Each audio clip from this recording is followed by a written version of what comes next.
I lost my girlfriend, my job, most of my friends, and about 6 months of my life because I wanted to organize the perfect birthday party. If someone had told me that skipping one shift at work would eventually end with HR escorting me out of the building less than 24 hours later, I probably would have laughed. Looking back, getting fired was not even in the top 3 worst things that happened that weekend. The party was not either.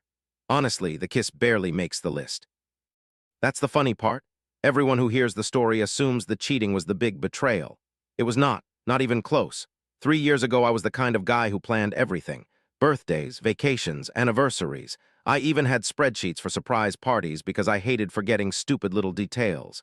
Emma used to joke that if she ever disappeared, I would probably make an Excel file to organize the search party. Maybe she was right, because that's basically how this disaster started. Her birthday landed on a Thursday. She had been complaining for weeks that nobody ever did anything special for her anymore. Her parents were out of town, most of her friends were busy, so I decided to make sure she would never forget this birthday. I rented the room behind our favorite bar, ordered way too much food, invited almost everyone she knew, even people I did not particularly like. That decision alone ended up costing me thousands of dollars. At the time, I thought I was just being polite. The only real problem was my work schedule. I was supposed to open the warehouse at 6 in the morning. Missing a shift there was not something you casually did. My manager had fired people for less, so I called him. I lied. I told him my uncle had been taken to the hospital overnight and I needed to be with family. He was not happy, but he said one sentence I kept replaying in my head for months afterward. Fine, I will figure something out. Just do not make this a habit. If I would shown up to work that morning, none of what happened afterward would have happened the way it did. At least that's what I believed for a long time. Then, about a year later, I found out something that made me realize I was wrong. Skipping work did not start this story. Emma had already set everything in motion weeks before I ever picked up the phone. I just did not know it yet. The first red flag should have been how weirdly invested everyone suddenly became in helping me. Emma's younger sister, Lily, volunteered to keep her out of the apartment all afternoon. Ryan, the guy who would later become the least of my problems, offered to pick up the cake because he lived close to the bakery. Even Emma's best friend, Nicole, texted me, "Do not worry, we will make sure she has no idea." Back then, I thought it was nice. Now I know they were all trying to make sure everyone arrived on time, just not for the reason I believed. The morning flew by. I decorated the room myself because the venue wanted an extra $400 to do it. I inflated what felt like 1,000 balloons, hung photos of us from the last 3 years. There was even a projector playing pictures from our vacations. One of the bartenders laughed and said, "Damn, if she does not marry you after this, she's crazy." I laughed too. If only he knew. Around 4 o'clock, I finally sat down for the first time all day. My phone buzzed. It was my manager. I ignored it. Then he called again, then a third time. I stepped outside and answered. "Jake, yeah, how's your uncle?" I froze for half a second. "Still, in surgery." Silence. Then he sighed. "I just wanted to tell you not to worry about today. Family comes first." The guilt hit me harder than I expected. The guy actually believed me. I almost admitted everything right there. Instead, I thanked him, hung up, and went back inside. If I had confessed then, I probably would have kept my job. Instead, I walked back into the venue and noticed something strange. Ryan had already arrived. That was not unusual. What was unusual was how nervous he looked. The second he saw me, he quickly locked his phone and shoved it into his pocket. "You good?" I asked. "Yeah," he answered too fast. "Just work stuff." 5 minutes later, his phone buzzed again. He glanced at the screen, smiled, then immediately tried to hide it. I only caught a reflection for maybe a second, but I clearly saw Emma's picture at the top of the conversation. That did not bother me much. She was friends with half the people there. What bothered me was what happened next. Ryan stood up so quickly that he knocked over his chair. "I will be back." "Where are you going?" "Bathroom." He walked straight past the bathrooms, opened the back exit, and disappeared into the parking lot. I do not know why, but something in my gut told me to look out the window. I wish I had not. Because 2 minutes later, Emma's car quietly pulled into the empty lot behind the building. She was not supposed to arrive for another hour. For a second, I actually smiled. I remember thinking, she's early? Perfect. Maybe Lily screwed up keeping her busy. I was already reaching for my phone to text everyone to get into position. Then Ryan walked over to her car, not casually, not like two coworkers who happened to recognize each other. He opened her driver's door before she would even turn the engine off. She leaned over and kissed him, not some awkward, drunken peck. The kind of kiss people have when they have done it 100 times before. I just stood there behind the tinted window like an idiot, still holding a box of birthday candles. What happened next is the part almost nobody believes. I did not storm outside. I did not start screaming. I did not punch Ryan. I backed away from the window before either of them saw me. To this day, I still do not know why. Maybe my brain refused to accept what I would just seen. Maybe I wanted one more explanation. Maybe I was just scared. About 30 seconds later, Ryan walked back inside. He looked directly at me, smiled. Everything ready? I looked him straight in the eye. Yeah, that was it. No shaking voice, no accusation. Nothing. He had absolutely no idea I would just watched him kiss my girlfriend. Then Emma texted the group chat Lily had made for the surprise. Almost there. Is everyone ready? I stared at my phone for a long time. She had kissed another guy less than a minute earlier. Then immediately texted the people organizing her birthday party with me. I should have canceled everything. I should have told everyone to leave. Instead, I did something much dumber. I decided I wanted to hear what lie she would tell, so I texted back. We are ready. Come in whenever you are. Less than 10 seconds later, my phone vibrated again. Private number. I almost ignored it. Something told me not to. Jake, an older man's voice asked. Yeah, this is Detective Collins. My heart skipped. I am sorry to bother you. But do you know Emma Parker? For one insane second, I thought the detective was calling about the affair. I had no idea that call had absolutely nothing to do with Ryan, and that answering it was about to make the birthday party the smallest problem in my life. I honestly thought it was some kind of scam. Detective Collins? I repeated. Yes, I am sorry. Who is this again? I am trying to reach Jake Morrison. That's me. There was a pause before he continued. Were you expecting to meet Emma Parker this afternoon? That question immediately put me on edge. Yeah, why? I'm afraid I cannot discuss everything over the phone. Then why are you calling me? Another pause. We recovered a vehicle registered in her name this morning.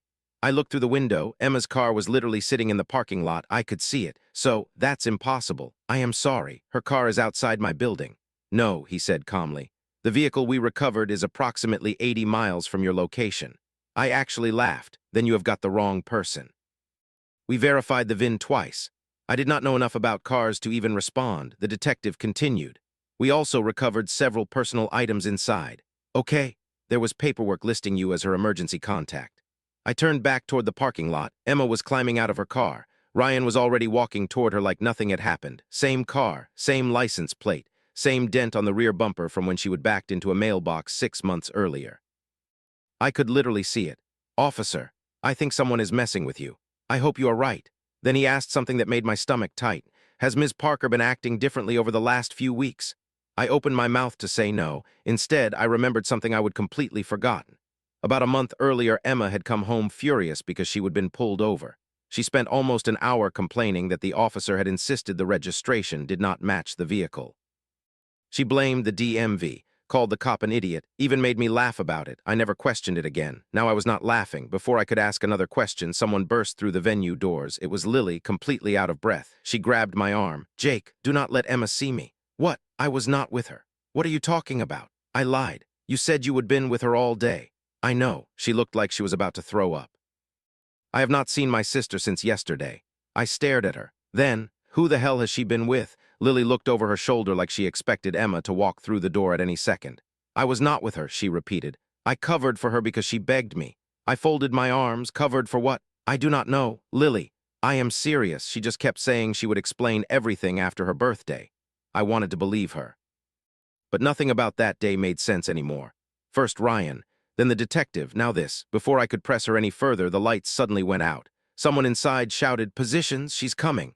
Half the guests had no idea anything was wrong. People were laughing, hiding behind tables, holding party poppers. One guy was trying to light the birthday candles for the third time. Meanwhile, I was standing near the entrance wondering whether my girlfriend owned two identical cars and why a detective thought one of them had been abandoned 80 miles away. The front door opened. Surprise! Everyone screamed at once. Emma jumped dramatically, put both hands over her mouth, and started crying. Oh my God! She hugged 3 different people before she even looked at me. When she finally reached me, she threw her arms around my neck. You did all this? I just nodded. Kissed my cheek, the same lips I would watched on Ryan less than 15 minutes earlier. Then she whispered, I love you. I do not know how I kept a straight face. I honestly do not. She pulled away and smiled at everyone. This is the sweetest thing anyone has ever done for me. Ryan started clapping. Other people joined in. It was surreal. The 2 people lying to me the most were standing less than 10 feet apart, applauding my effort. Then Emma raised her glass. I actually have some news too. Everyone cheered. She laughed. No, it's nothing bad. She reached into her purse. I honestly thought she was about to announce an engagement or something equally ridiculous. Instead, she pulled out a folded envelope. I was not going to tell anyone until next week. She handed it to me. I wanted you to see it first. The room went quiet. I unfolded the paper. It was not a letter. It was a job offer, a marketing position, across the country, start date, 2 weeks from now. Salary almost double mine. Everyone started congratulating her. I looked back at the first page. Relocation package, single occupancy apartment. No mention of a partner, no mention of family, nothing. I looked up. When were you planning on telling me? She smiled awkwardly. I was waiting for the right moment. Ryan suddenly stopped smiling. He was staring at the letter as if he had never seen it before. Then his phone buzzed. He looked at the screen. His face went completely white. Without saying a word, he shoved the phone into his pocket and quietly walked out of the party. I almost went after Ryan, almost, but the second I took one step toward the door, Emma grabbed my wrist. Jake, what? Can we have one nice night before you start interrogating me? I just looked at her. She had somehow turned me into the bad guy in less than 10 seconds. I am interrogating you. She smiled, that fake, calming smile I would seen 100 times whenever she wanted to end an argument. You are making a scene. I laughed, actually laughed. A scene? She leaned closer. Not here. That was rich. She could disappear behind a building with another guy 15 minutes before her own birthday party, but I was not allowed to embarrass her. Before I could answer, Nicole hurried over. Guys, picture time. Emma immediately switched personalities. Big smile, arm around my waist. Head on my shoulder. Click, click, click. People kept taking photos while I stood there wondering how many of them already knew I was the only idiot in the room. Then something happened that still makes me sick when I think about it. Nicole walked over to me after the photos. She lowered her voice. Can I ask you something? Sure. You really had no idea? My stomach tight. No idea about what? Her eyes widened. Oh, she covered her mouth. I thought, never mind. No. I stepped in front of her. What did you think? She looked toward Emma. I should not have said anything. You already did. Nicole hesitated for a long moment before whispering, I honestly thought you two had broken up. The room suddenly felt much smaller. Who told you that? She blinked. Emma. I stared at her. When? A few weeks ago. What exactly did she say? Nicole looked genuinely confused. That you had grown apart. That you were only living together until the lease ended. That the breakup was mutual. Every sentence landed like another punch. So everyone here thinks I am her ex, Nicole slowly nodded. I mean, yeah. I looked around the room, people I would invited, people I would paid for, people I would bought food and drinks for. Half of them were not looking at me with sympathy anymore. They were looking at me with confusion. Like I was the weird ex-boyfriend who could not let go. Then an older man I would never met walked over carrying a beer. He smiled and held out his hand. You must be Jake. I shook it automatically. I am Steve. Nice to meet you. He laughed. I have heard a lot about you. I looked at Emma. She looked terrified. Steve took another sip of his beer and said the one sentence that completely changed the direction of the night. So, which one of you is the ex? For a second, nobody answered him. Steve looked from me to Emma like he had just asked the most normal question in the world. What? Emma laughed too quickly. Oh my God, Steve, you are thinking of somebody else. He frowned. Number. She squeezed my hand so hard it actually hurt. Steve, this is Jake. I know. The Jake, the boyfriend. Steve's smile disappeared. He looked genuinely confused. I am sorry. He pointed at me. I thought Ryan was Jake. You could actually hear people stop talking around us. Emma let go of my hand. Steve, do not. But he would already realize something was wrong. He looked around the room. Did I say something? Nicole slowly lowered her drink. Lily covered her face. Nobody moved. Steve looked back at Emma. You introduced Ryan as your boyfriend at the barbecue. The silence somehow became even louder. Emma forced another laugh. Steve, you have had like 4 beers. I have had 2. You must have misunderstood. I did not. She stepped closer. Steve. No. He shook his head. You literally introduced him to your neighbors. Ryan was not there anymore, which suddenly made a lot of sense. Emma turned toward everyone. I do not know what he's talking about. Then Steve said something that made me realize this was not just cheating, it was an entire second life. I helped Ryan carry boxes into your apartment. Emma stopped breathing. What apartment? I asked quietly. Nobody answered. I looked at Steve. What apartment? He looked between us again. The one on Maple Street. Emma immediately interrupted him. Steve, enough. I ignored her. What apartment? Steve slowly pulled out his phone. I mean, the one you two moved into. Emma lunged toward him. Give me that. Steve instinctively stepped back. She almost slipped trying to grab his phone. The entire room watched in complete silence. Steve stared at her. What the hell is wrong with you? She did not answer. She just kept reaching for the phone. Then Steve looked at me. You have seriously never been there. I shook my head. He unlocked his gallery. I only have one picture because Ryan asked me where the water shutoff valve was. He turned the screen toward me. It was Emma, standing in a kitchen I would never seen before, wearing pajamas I had bought her for Christmas. Behind her was a framed photo of her and Ryan on the counter. Not hidden, not face down, displayed like any normal couple's picture. The timestamp was from almost 3 months earlier. 3 months. She had not just cheated on me. She would have been living another life while coming home to me every night. I was still trying to process that when someone near the entrance shouted, "Police!" The first thing I thought was that someone had called the cops because of a fight. There had not even been a fight yet. Just 20 confused people standing around staring at Emma while she looked like every possible escape route had disappeared. 2 uniformed officers walked inside. The room went completely quiet. One of them looked around before asking, "Emma Parker?"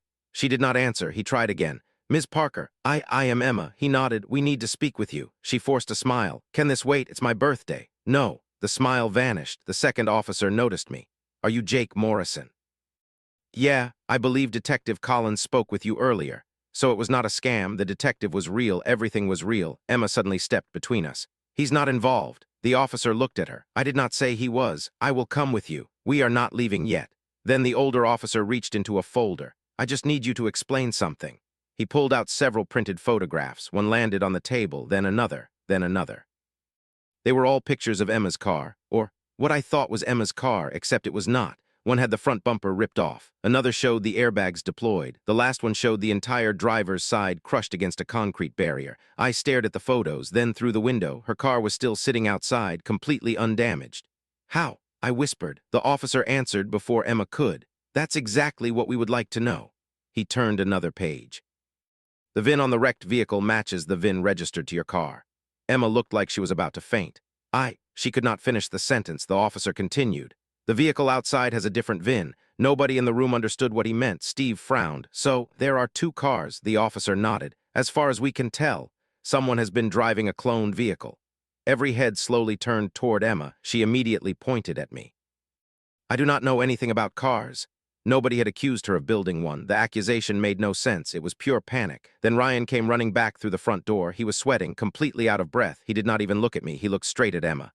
"We have to leave." The officer stepped in front of him. "Ryan Foster." Ryan froze. "Yeah, we were hoping you would show up."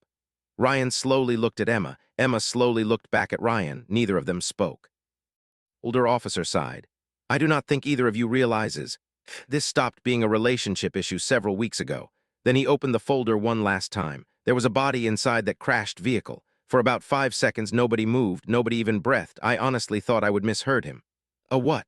The officer did not answer me. He was watching Emma. She looked like every muscle in her body had locked up. Ryan was the first one to speak.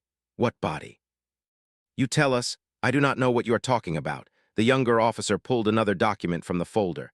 The medical examiner estimated the victim had been dead for several hours before the collision. Ryan blinked. "What victim?" Emma suddenly grabbed his arm. "Stop talking." Ryan looked at her. "What? Just shut up." The officer noticed it immediately. "Interesting." Ryan pulled his arm away. "Number, I am done listening to you." Emma whispered through clenched teeth, "Ryan." Oh, he finally exploded. "I am sick of covering for you." The entire room froze again. Emma's face turned white. "What did you just say?" one of the officers asked. Ryan realized what he would admitted. "I did not mean no," the officer interrupted. "I would actually like you to continue." Ryan looked around the room, 20 pairs of eyes, mine included. Then he laughed, not because anything was funny, because people laugh when they realize they are trapped. "You all think we planned this together." He pointed at Emma. "She's the one who dragged me into this." Emma actually slapped him hard. The crack echoed across the room. "You idiot," Ryan snapped. "No." He shoved her hand away. "You promised nobody would get hurt." The room erupted. What does that mean? Who got hurt?" The officers immediately separated them. Emma was screaming. Ryan was screaming louder. Neither of them seemed to remember anyone else was standing there. Then Ryan shouted the sentence that finally made the whole nightmare make sense. "Tell them about Daniel." The name meant nothing to me, but it clearly meant something to Emma. She stopped fighting instantly. The color disappeared from her face. The officer looked down at his notes. "So there is a Daniel." Ryan realized what he would done. He would just confirmed a name the police apparently had not been certain about. Emma slowly turned toward him. Her voice was barely above a whisper. "You just killed us." Ryan laughed bitterly. He pointed directly at her. "You have been lying to him." Then he pointed at me. "Lying to me," then at the officers, and lying to them. He shook his head. "I am done." The older officer stepped forward. "Ryan Foster, are you willing to provide a formal statement?" Ryan looked at Emma one last time, then at me. "I will tell you everything." Emma screamed, "He's lying." Ryan did not even look back. "No." He let out a long breath. "For the first time in months." "I am not." As the officers escorted Ryan outside, Emma suddenly broke free from the younger officer. She did not run after Ryan. She ran toward me. She grabbed both of my arms. "Jake, listen to me." I looked at her without saying a word. She was crying harder than I would ever seen. "You have to believe me." I asked the only question that mattered anymore. "Who's Daniel?" She opened her mouth before she could answer. My phone started ringing. The caller ID simply read Daniel. For a second, I thought someone was playing a sick joke. My phone kept vibrating in my hand. Daniel, no last name, just Daniel. Emma saw the screen before I answered. She lunged for my phone. "Do not." I pulled it away. "Why, Jake, please, why? Just do not answer." That was enough for me. I accepted the call. "Hello." There was a long silence, then a tired male voice. "Jake, yeah. I am glad you finally picked up. I think you have the wrong number." "No." Another pause. "I have been trying to reach you for almost 3 weeks." I looked at Emma. She had stopped crying. Now she just looked defeated. The man continued. "My name is Daniel Brooks." "Okay, I am sorry. I honestly did not know she was still living with you." The room became silent again. Even the officers stopped talking. I asked the question everyone wanted answered. "Who are you?" "I am Emma's fiancé." I laughed, not because it was funny, because my brain had simply given up trying to process reality. "My what?" "I proposed in April." He sounded just as confused as I felt. "She told me you were her ex." I slowly looked around the room. Steve thought Ryan was her boyfriend. Ryan apparently shared an apartment with her. I was still paying half the rent where we lived together, and now there was a fiancé. Emma had not been cheating. She had been running parallel lives. Daniel kept talking.